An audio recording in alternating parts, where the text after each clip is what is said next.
Perfecto. Y gracias, Miguel Ángel Sánchez, un gran amigo de hace muchos años que me invitó a participar en este tan importante evento. Bueno, a partir desde hace muchos años, Miguel es alguien que conoce bien de estos temas también. Estamos trabajando mucho con el ingeniero Horacio Tetamanti, con el ingeniero Hernán Orduna, para plantear y aportar, digamos, lineamientos generales de la situación actual de la vía de navegación troncal y sus necesidades en el mediano y largo plazo para planificar, hacer una planificación estratégica en términos que desde hace un rato escuché en varias oportunidades durante el evento en esta tarde. Bien, y también, por supuesto, que es el objeto principal de la presentación para abocados al Canal Magdalena, al proyecto, perdón, del Canal Magdalena desde el año 2012. Bien, lamentablemente no pudo concretarse a la fecha a pesar de dos procesos licitatorios que han quedado truncos. Así que bueno, lamentablemente fue así. Avanzo un poquito más para no... Yo había preparado varias cosas de otras vías navegables, pero voy a abocarme a lo que nos ocupa. Bueno, en esta imagen que les voy a mostrar, en esta diapositiva, tenemos uno de las áreas, los sectores más importantes de todo lo que es la vía de navegación troncal, compuesta por el Paraná de Las Palmas. El Paraná se divide en el kilómetro 180 navegando desde el kilómetro 0 por el Paraná de Las Palmas o kilómetro 231. Si venimos por el Paraná-Iguazú, se produce ahí la bifurcación del Paraná en estos dos brazos. Bien. El río, el Paraná-Iguazú es sumamente importante como estrategia para Argentina, digamos, porque tiene aproximadamente, lleva desagüe el 77% del caudal del río Paraná y no se ve afectado mayormente cuando hay mermas en el caudal del río Paraná, no se ve afectado por la acción de las mareas en el río de la Plata. Bien.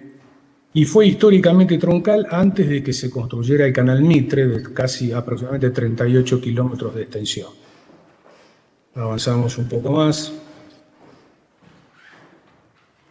Vamos a esta página, donde acá podemos ver, digamos, las características, las distintas vías de navegación en el río de la Plata superior, compuesta por el Paraná-Iguazú, como hablábamos, el Martín García, las barras del Globo, la barra de San Pedro, el Farallón, hasta llegar al kilómetro 37, que es la bifurcación entre el canal, digamos, zona común, y el canal, que ahora lo vamos a ver en otra imagen, y el canal de acceso, tanto para el puerto de Buenos Aires, canal norte y canal sur después, y para acceder al canal Mitre. Bien, seguimos.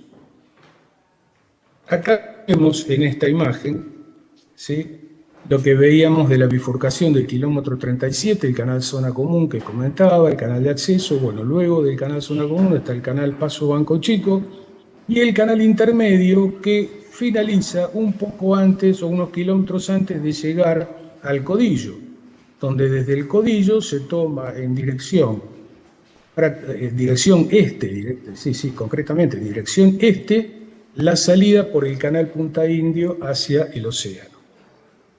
Bien, en la siguiente imagen, acá tenemos esto que les comentaba, el Codillo y el canal Punta Indio, que tiene hasta el kilómetro 239,1, que inicialmente en la primera licitación para concesión se había concesionado hasta el kilómetro 205, luego con la profundización para llevar hasta un calado de 34 pies se lo extendió hasta el kilómetro 239,1, o sea, de 95,2 kilómetros. Pero a su vez hay que navegar aproximadamente 25 kilómetros más para ya salir a aguas abiertas. Acá tenemos una imagen completa, digamos, de todas estas vías, que es bastante ilustrativa, de las vías navegables que estamos comentando. Avanzamos un poco más, porque no creo que tenga mucho tiempo para hablarles del canal Buenos Aires y del canal Coronel Martín y Irigoyen, pero bueno, será para otra oportunidad. Bueno, ¿cuáles son las desventajas que nosotros hemos analizado durante muchos años del canal Punta Indio? El 65% del tiempo, de las demoras, digamos, de toda la navegación, de toda la vía de navegación, se produce en este canal. El ancho es de solo 100 metros. Vamos a ver si es posible licitación para la concesión de la vía de navegación troncal, llevarlo a 110. Pero tiene el defecto más importante en que su orientación transversal con respecto a la dirección de las corrientes, digamos, del Río de la Plata, a las corrientes de flujo y reflujo de marea y a los vientos, hacen que haya niveles inseguros de navegación, ¿sí?, por la generación de una manga aparente importante, y que además esa orientación transversal a esas corrientes del Río de la Plata generan la precipitación de distintos sedimentos que provienen mayormente del río Paraná. Otro de los inconvenientes es la gran cantidad de buques que se concentran en la zona alfa, digamos, la denominada zona alfa, donde está el pontón o cercanía del pontón Recalada, debido a la la presencia de gran cantidad de buques. Anualmente son alrededor de 5.000 buques por año, que tienen que permanecer fondeados durante bastante tiempo a la espera de la autorización para tomar el canal Punta Indio para ingresar a los puertos del Río de la Plata o a los puertos fluviales, puertos fluviales argentinos. Bueno, ante todos estos inconvenientes que tiene el canal Punta Indio, además, como vamos a ver si tengo tiempo, la mayor cantidad de dragado que necesita para el mantenimiento de su calado, nos llevó a pensar, desde hace muchos años, en la necesidad de la construcción del canal Magdalena, que está representado a partir del Codillo, con arrumbamiento en sentido sudeste. Muy bien. Entonces, rápidamente un poco de historia del canal Magdalena. A partir del año 2010, y en reuniones, digamos, prácticamente muy habituales que mantenía con integrantes de la Prefectura del Servicio de Geografía Naval, ellos me expresaron su necesidad de esta ejecución. Me fui convenciendo por el tiempo de que realmente era importante este tema. Hasta que en el año 2012, el ingeniero Horacio Tetamanti, por ese entonces subsecretario de Puertos y Vías Navegables de la Nación, me pidió colaboración para tratar de lograr una factibilidad expeditiva, digamos, para ver la posibilidad de construir el canal Magdalena. Es así que después de analizar antecedentes, cartas náuticos, conversaciones con integrantes de estos dos organismos y otros temas más, nos convencimos del tema y fuimos para adelante con la confección de las especificaciones técnicas, la previsión de los distintos estudios ambientales que era necesario hacer, bueno, lógicamente la memoria, otros aspectos técnicos del canal, cómputo, presupuestos estimados, para una licitación. Y determinar fundamentalmente todos los estudios de campo que había que realizar, ¿no es cierto? Principalmente aquellos aspectos ambientales, temas de geotecnia, obviamente también de geofísica, y el estudio de corrientes y batimetría entre los temas principales. Y para eso, bueno, conté, que siempre me gusta aclararlo, con la colaboración de 4 profesionales de una vasta experiencia en todos estos temas, que trabajaron conmigo en forma realmente desinteresada. Fue muy valioso el aporte de ellos. Y se confeccionó, en definitiva, el esquema siguiente, ¿sí?, que este esquema formó parte de la presentación en muchas exposiciones que se hicieron a lo largo de los años, en la cual determinamos cuál era el área en la que se debían hacer todos los relevamientos. Quizás fuimos demasiado ambiciosos, ¿no es cierto?, porque era un área muy importante. Pero determinamos que un canal en principio recto y pasando, por supuesto, lo más lejos posible del extremo del Banco Piedras, que se ve acá en el esquema, ¿sí?, tenía una longitud para nosotros y para poder llevar con 42 pies de calado, 53 kilómetros de extensión. Muy bien. Entonces, después Llegamos a esos valores, como resumen que les digo, con cierta inclinación, cierto talud de los beriles del canal, y habíamos tomado como buque de diseño, por ejemplo, el Capitán San Lorenzo de Hamburg-Süd en ese momento, que era el máximo buque que teníamos registro que había ingresado, por ejemplo, al puerto de Odoyo. Determinamos los volúmenes a dragar, el plazo de ejecución posible, la necesidad de utilizar 4 dragas de succión por arrastre, en principio porque no detectábamos por antecedentes, por análisis geológico que se habían hecho de parte de nuestros geólogos justamente, que con 4 dragas, con una capacidad de cántara de 11.000 metros cúbicos, iba a ser suficiente o necesario para hacer el dragado de apertura. A partir de todo esto, ¿qué pasó? Se hizo la licitación en el año 2014, pero tuvo un final anunciado, lamentablemente, esta licitación. Quedó desierta por falta de oferentes al haberse licitado en pesos. Bien, en forma paralela hubo una presentación inmediata de Uruguay, una presentación en queja, digamos así, por qué no decirlo abiertamente, en el cual formularon una cantidad de consultas de carácter técnico que fueron un total de, creo, si no me mal no recuerdo, de 49 consultas de orden técnico. Ahí, por supuesto, tuvo que intervenir la Cancillería. Entonces, a través de la delegación argentina de la Comisión Administradora del Río de la Plata, con la dirección, la coordinación y bajo la tutela del ingeniero Hernán Orduna, comenzaron a realizarse distintos estudios y relevamientos que estaba previsto realizarlos dentro del contrato de ejecución del canal, que tenía una particularidad.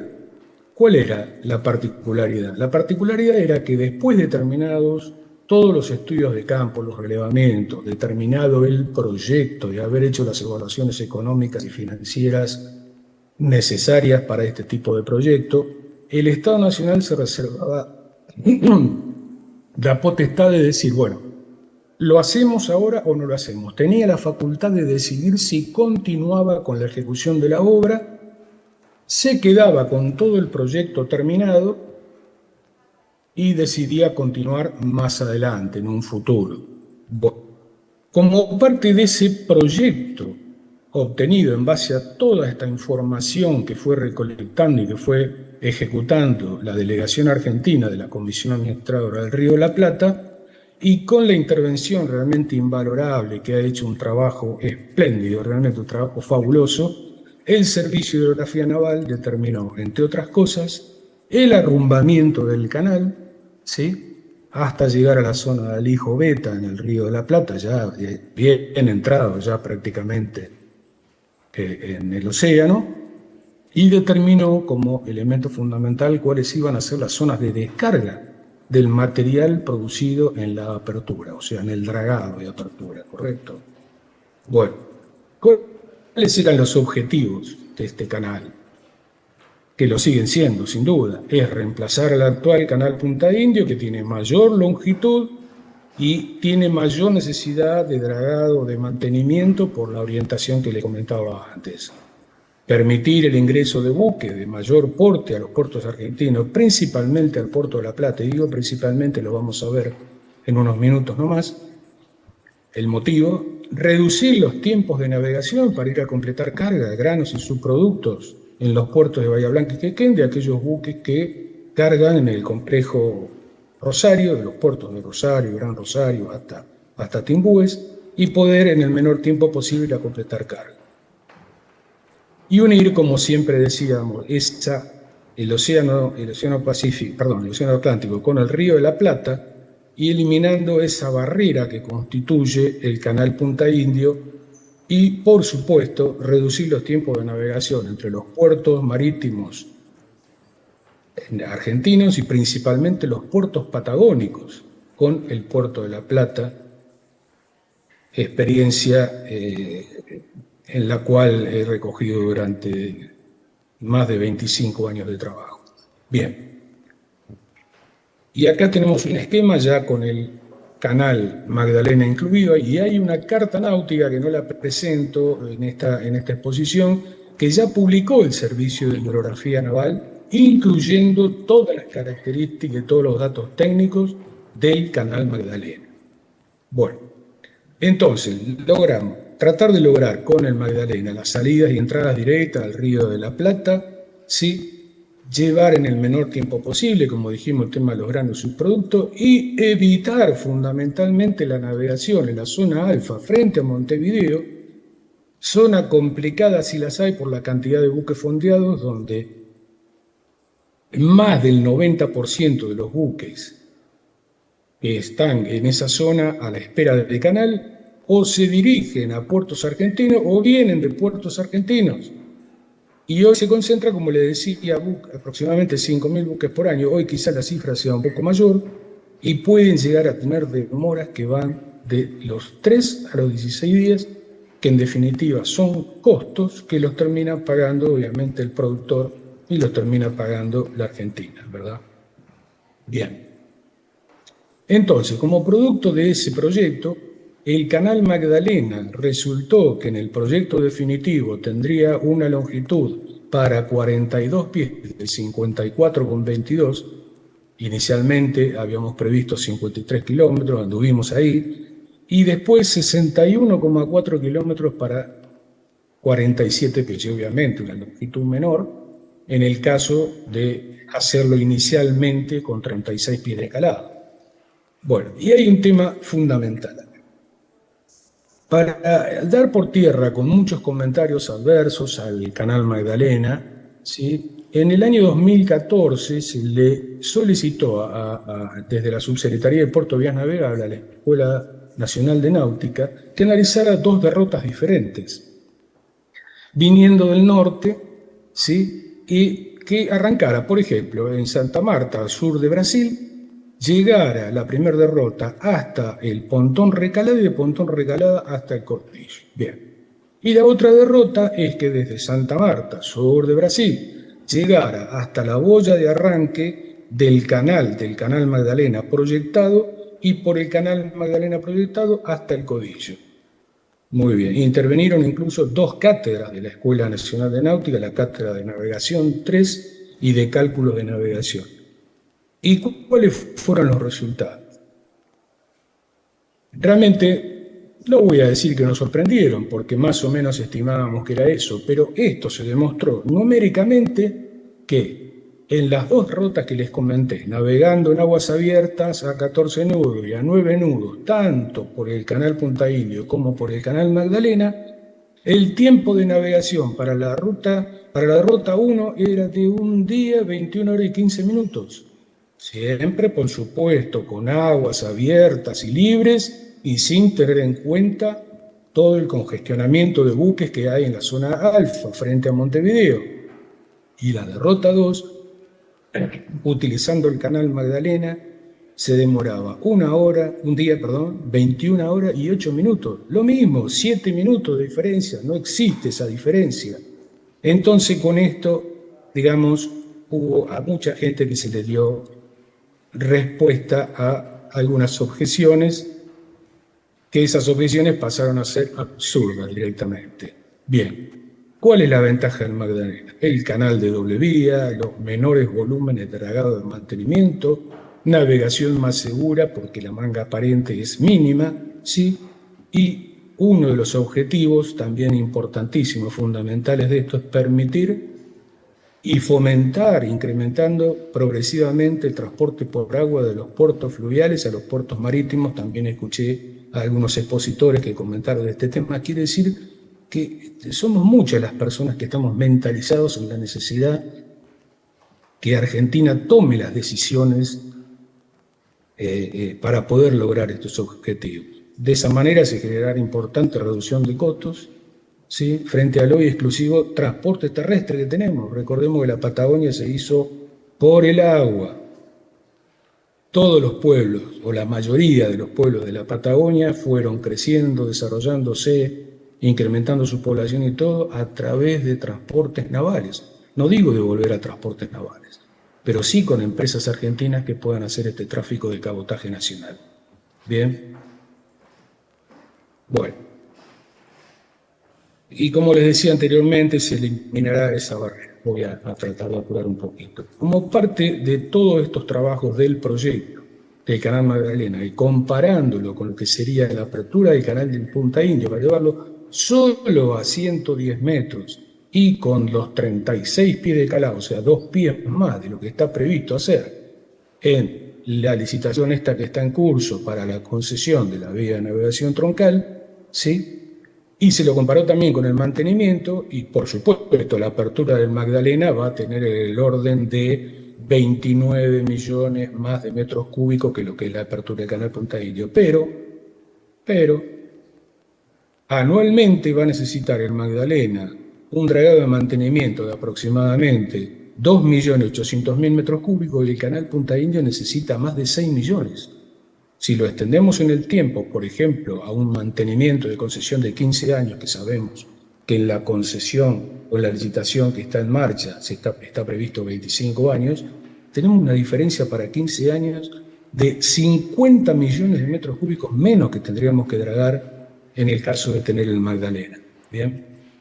Bueno, entonces, vamos ahora rápidamente a tratar de ver la relación del canal Magdalena con el puerto Aguas Profundas. Fundamentalmente, inicialmente, y hace muchos años, se pensó en tener un puerto de aguas profundas, lo más cercano, digamos, a la boca del río de la Plata, ¿sí? Para que se lograra la independencia de los completamientos de carga de grano y subproductos en Brasil, ¿bien? Y de contenedores en Santos y Montevideo.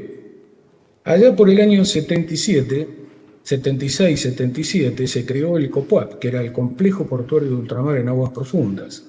¿Cuál era el objetivo? Mejorar las vías navegables de todo el sistema operativo del Plata, definir los puertos que se iban a adaptar al nuevo sistema o no, los modos de transporte, el tamaño de las embarcaciones y definir los costos de dragado y mantenimiento de vías navegables y del puerto propiamente dicho, que está desarrollado el proyecto y se desarrolló en la zona de Punta Médanos, aproximadamente a mitad de camino entre Mar de Ajó y Pinamar, y a pesar de que se sancionó una ley por parte del Congreso Nacional en la cual se decía que debía hacerse el proyecto y la construcción, lamentablemente, por falta de decisión, nunca se llevó a cabo. Bueno, muchos años después, allá por el 2010, calculo, el Puerto de la Plata, o Puerto del Senado Barragán, como a muchos nos gusta llamarlo, diseñó lo que se llamó el proyecto del Bicentenario. ¿En qué consistía? En hacer un puerto exterior a continuación de la obra de la Isla Santiago, donde había proyectado para una etapa final y con la ejecución de distintas etapas hasta llegar a esta, un total de 12 sitios de amarre para buques portacontenedores. Bien. Luego, por iniciativa de la subsecretaría, analizamos cuáles eran las vías férreas incluso que se debían hacer. No era un gran costo, les puedo asegurar. No lo quise presentar para no extenderme en la presentación de aquellas líneas a reestructurar, ¿sí? Para que todos los ferrocarriles, todas las líneas pudieran llegar al Puerto de la Plata desde todas las ciudades del país ubicadas de Mar del Plata hacia el norte. Bien. Entonces, como les decía, acá tenemos un listado de la ciudad, vamos a pasarlo rápidamente. Bien. Pero a su vez, para poder lograr tener nuestro puerto hub de contenedores, es necesario que las obras, si algún día se llegaran a hacer, si Dios quiere, en el canal Magdalena con 42 pies para 42 pies de calado, también se extiendan hasta el Puerto de la Plata, ¿sí? O sea, desde el kilómetro 143,9 del Codillo hasta el kilómetro 51, donde está el arranque del canal de acceso al Puerto de la Plata. Y llevar de los actuales 34 pies, también llevarlo a 42 pies, y de la actual solera del canal de 100 metros, llevarlo a 150. Muy bien. Entonces, realmente somos muchos los que no estamos convencidos de tener esos 40 pies de los que se habla hasta el puerto, por ejemplo, hasta el puerto de Buenos Aires para buques de tipo Neo-Panamax de 366 metros de eslora y 49 metros de manga, un poco mayor poca cantidad de metros más en una prueba que se hizo allá por junio del 2018 con un determinado buque. Pero el puerto de Buenos Aires sabemos que no se pueden profundizar los sitios de atraque. ¿Por qué? Porque son muros de gravedad que si se los llegara a intentar profundidad se descalzarían y producirían colapso directamente de la estructura. Bien. Entonces, la extensión de la vía de navegación troncal, o se requerirá una extensión de la vía de navegación troncal, no solo para llevarlo a los 36 pies que está previsto en el pliego de licitación de la licitación en curso, porque actualmente está en el 239, pero para ir a buscar la profundidad necesaria para que pueda 36, 38, 40 pies, ni hablar de 42 pies, es necesario extender la longitud del canal. Eso provocará una seria interferencia, una severa interferencia con el canal de acceso al puerto de Montevideo y con la zona alfa, que es donde se produce la aglomeración de tanta cantidad de buques. A la fecha, nadie ha estudiado ese tema. Está previsto estudiarlo como parte de la licitación, pero realmente no lo vemos posible. 3 diapositivas más. Muy bien. Entonces, ¿qué entendemos que hay que hacer? Rediseñar todo el tema de la vía navegable, que incluye Agua Azul, Pasaje Talavera, ¿sí? Estos están incluidos en la concesión en curso. Tener presente que tenemos que tener, como decíamos, en el Río de la Plata y lo más próximo al océano, un puerto con una infraestructura para contenedores de por lo menos 42 pies de calado. Bien, apuro poquito. Y, por supuesto, hacer una cantidad de proyectos que no están hechos. No se puede pensar en ejecutar una obra si no está hecho el proyecto, ¿sí? Para llevar el Paranaguazú, dotarlo de las profundidades necesarias solamente, nada más que su embocadura o su desembocadura en el Río de la Plata, es donde hay que dragar, ¿sí? Porque el resto es increíble la profundidad que tiene el Paranaguazú, ¿verdad? Doy fe de ello porque hace varios años atrás, para un empresario privado, hicimos batimetría en esa zona con una sonda multi-haz y nos dio que la mayoría, ya termino, la mayoría de todo el canal, de todo el río, tiene profundidades del orden de los 20 metros, incluso superiores en algunos lugares. La última. Vamos. Bueno, en definitiva, lo que tenemos que tener, y es que lo que más nos importa es ese tramo de la vía de navegación troncal entre el arranque de Canal Magdalena y el puerto de La Plata, para que podamos tener nuestro puerto hub de contenedores tan necesario, no solamente para la región o la provincia de Buenos Aires, para el país. El país necesita esto.